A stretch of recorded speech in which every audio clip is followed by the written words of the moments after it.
Hello everybody, welcome back to another video. I'm hoping you guys are all having a fantastic day. So today's upload, as you could probably tell by the title of this video, will be about the potential for a first winter storm in the next couple of days, really, in about a week. Many of you may be wondering, isn't this a little bit early? Are you clickbaiting this? No, in fact, it is early. If you think you're just being tricked here, you're not. I mean, it definitely is early. It is way ahead of schedule, but it's a weird combination of events. The heat in the eastern U.S. will contribute to the chill in the west, and that's where the storm will take place. It will be taking place in the mountainous areas, but also in areas that typically don't see snow, even when they're elevated at this time of the year. So this is very interesting, and we will jump right into this. But before we do, consider subscribing to this channel, consider liking this video, consider leaving a nice comment. I may not respond to all comments, I read all comments, so, you know, whatever you want me to hear, I read. I would say 99.9% of the comments, unless one slips out of my way. So right now we're looking at the Monday 12Z model run of the GFS. I'll look at some other ones, but with the snowstorm in particular, the models have been fairly consistent about it. It's not, it's not just one model run out of the blue showed it and I'm like, oh, time to make a video about this. No, that's usually not how it works.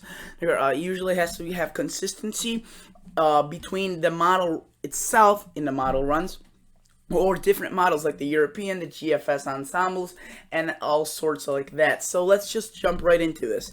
We look right now, we see a possible, probably we'll see several frost advisories and freeze warnings towards Thursday. This is Thursday, September 26th. So this week, around Thursday, Friday, Wednesday, don't be surprised if you live by northern Minnesota, northern Wisconsin, UP, Michigan, you see frost advisories and freeze warnings getting put up. It seems like those areas will see frost this week.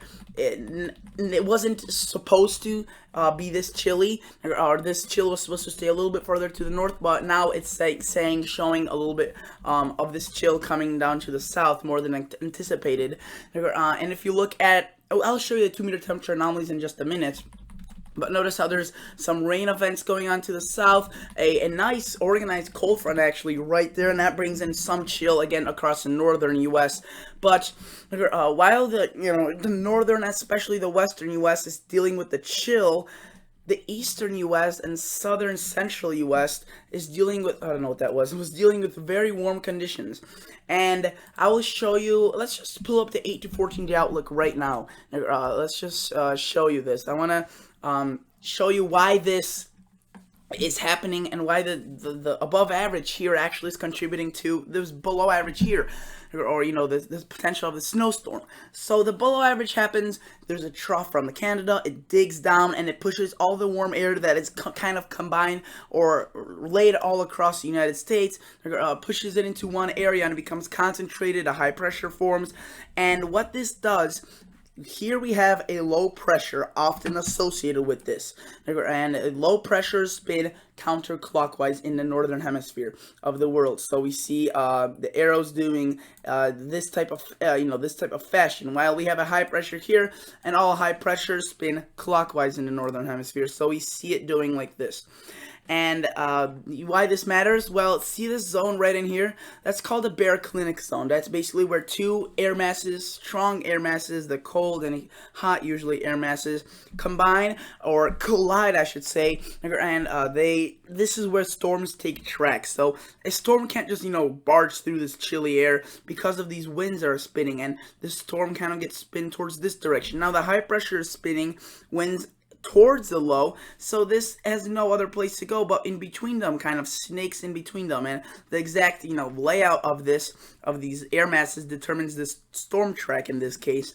That's why this storm track, let me clear this up, this storm track will originate in the southwest, and it will combine with some moisture that is laid around in the south, in the north, and in the south. It kind of gathers those up, and it produces heavy rain to the south, very loads of rain, while in the north, where it is the northwest side of the storm, it produces snow, and that's where we could see the snowstorm, the first really organized system or snowstorm of the year. So let's play through this one by one. We're at hour 132. Let's click on that.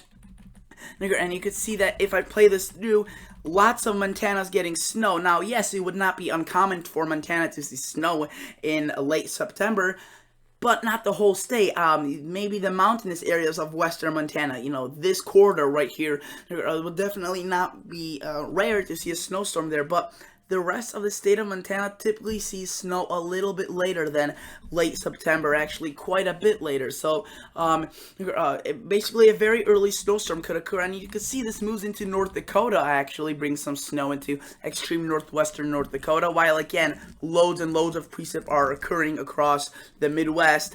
And notice how this kind of is a 1-2 punch. We see a first wave and a second wave, and this affects a little bit more southern sections like Wyoming and Montana and Idaho, and again northern North Dakota. Now this doesn't seem like this system will be affecting the Midwest in terms of Nebraska, South Dakota, Minnesota.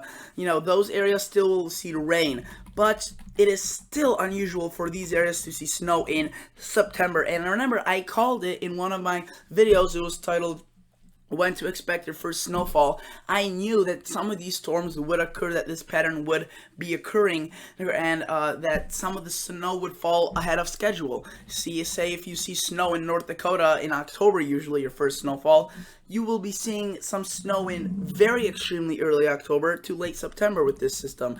And then notice after this is where things get a little bit more confusing, because this is not really has been consistent, this part of the forecast. So they have been consistent showing that snowstorm, but the models have not been consistent showing this dip of chilly air into the U.S. So basically what they did was this storm passes through, and we see another storm try to make its way up, and it kind of pushes that chilly air back up to the north. This model run, it's the newer one, the 12Z, pushes the chilly air way into the Midwest, and you can see this would bring first frosts into much of the northern Midwest. So Minnesota, Wisconsin, bringing it down possibly into northern Illinois. Now, will this exact feature of chill bringing itself down way in, like you see this air mass, will this occur?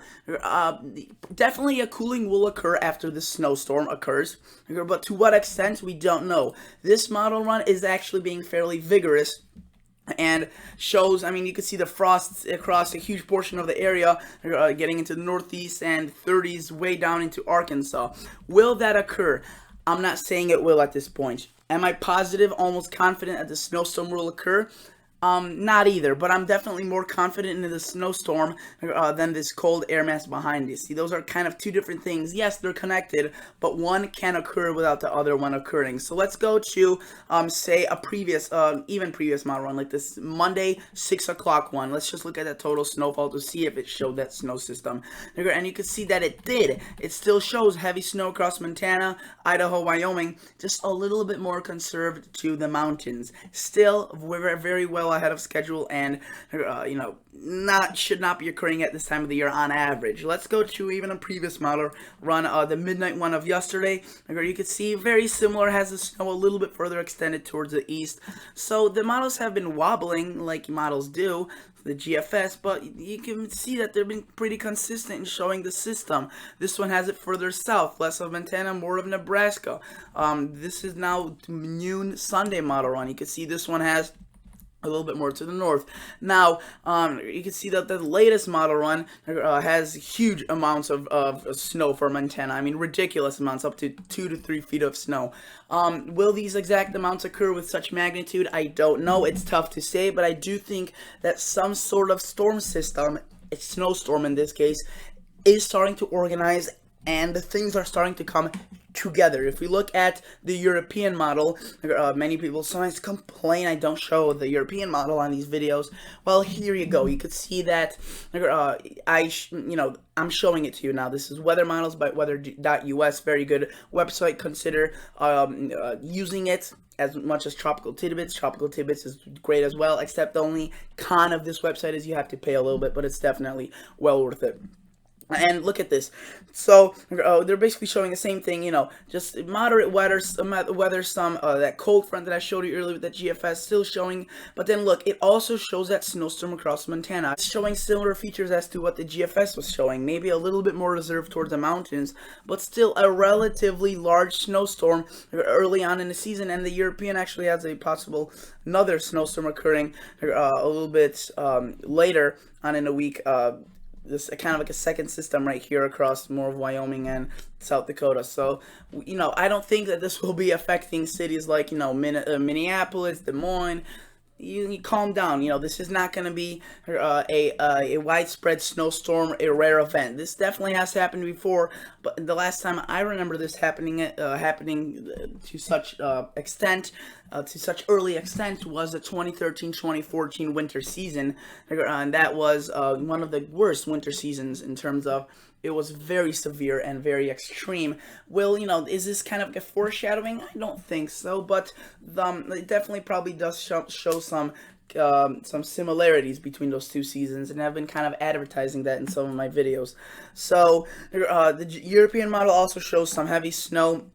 And this is, if you look at the ensembles really aren't good for predicting snowstorms. They're more of more of the weather patterns in terms of the highs and the lows and where the chill is going on. The ensembles, let's see what they're showing. They're showing the air mass chilly in the west, warm in the east, and then basically if the storm were to occur, it would have to travel between these two in order to, take its path of least resistance.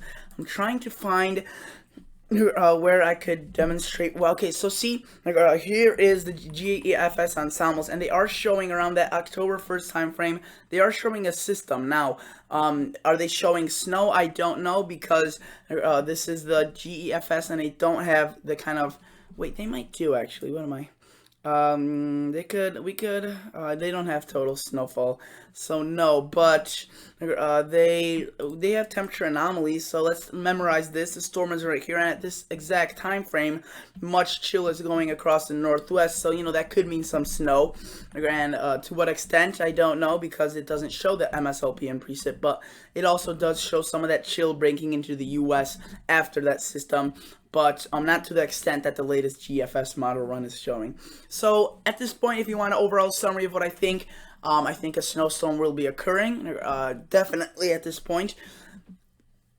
To what magnitude, to what extreme, I don't know exactly. Could be reserved to the mountains, could be more on the lowlands, but nevertheless, it seems like it will be a fairly early snowstorm, and we don't know exactly where it will happen. This is not a case of East Coast versus West Coast. This is just a case of a couple hundred miles to the east or a couple hundred miles to the west. So maybe parts of most western parts of North Dakota could see this versus central Montana. That's how far east they could go. So those are kind of like the questions that we still have to answer, but it's becoming more and more likely that this system is starting to organize itself more and more in terms of the models showing it. So definitely consider subscribing, consider liking the video if you want more updates on this, and I'll see you all guys on the next episode. See ya, bye.